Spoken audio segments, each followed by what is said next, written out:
তো বন্ধুরা, কয়দিন আগে তো আপনারা দেখাচ্ছিলাম যে বন্যায় ক্ষেতগুলো অনেক ক্ষতি হয়ে গেছে। তো এটির মধ্যেই এবার ফলন আছে অল্প অল্প। তো ওইটা আপনারা দেখেন, আমি আপনাদেরকে দেখাইতেছি। অল্প অল্প ফলন আছে, আপনারা সবাই দেখেন। এই দেখেন যে যে জায়গাটা ক্ষতি হয়েছিল প্রথমে, ওই দেখেন এই জায়গাটা দেখছেন, এই জায়গাটা, হ্যাঁ।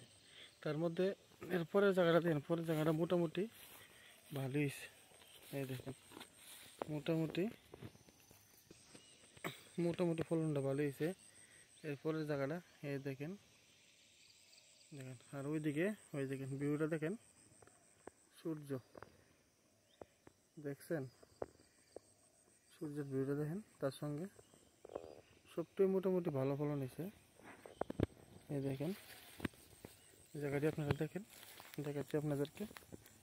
এই দেখেন, আবার ওই জায়গাটা একটু মার গেছে, এই জায়গাটা একটু মার গেছে, দেখছেন। তো ওই পাঁচটা দেখাইছিলাম যে ওই ক্ষেত্রে ওই জায়গাটা ক্ষতি হয়েছিল।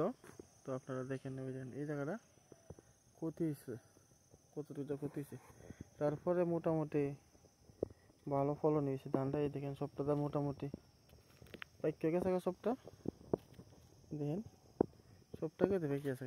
এই দেখেন ক্ষেতের ভিউটা আপনাদেরকে দেখাচ্ছি। ওই জায়গাটা একটু বাদ গেছে, আর দেখেন মোটামুটি সবটা ক্ষেতে ভালো ধান হয়েছে। সবগুলো ক্ষেত পাইকে আছে। আপনারা তো কদিন আগে দেখাইছিলাম যে 1 মাসের মধ্যে ক্ষেতগুলো পাইকে যাইব।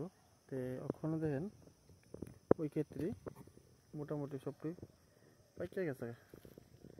আর মনে করেন 10-12 দিনের মধ্যে আছে না, ক্ষেতগুলো তারা কাটতারবো, কাটতে তারা বাতিল দিয়ে দিতে পারবো।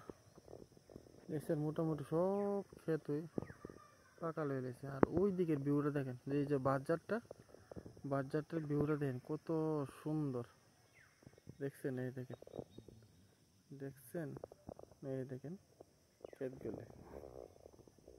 যদি ভালো লাগে আপনারা অবশ্যই লাইক কমেন্ট করেন।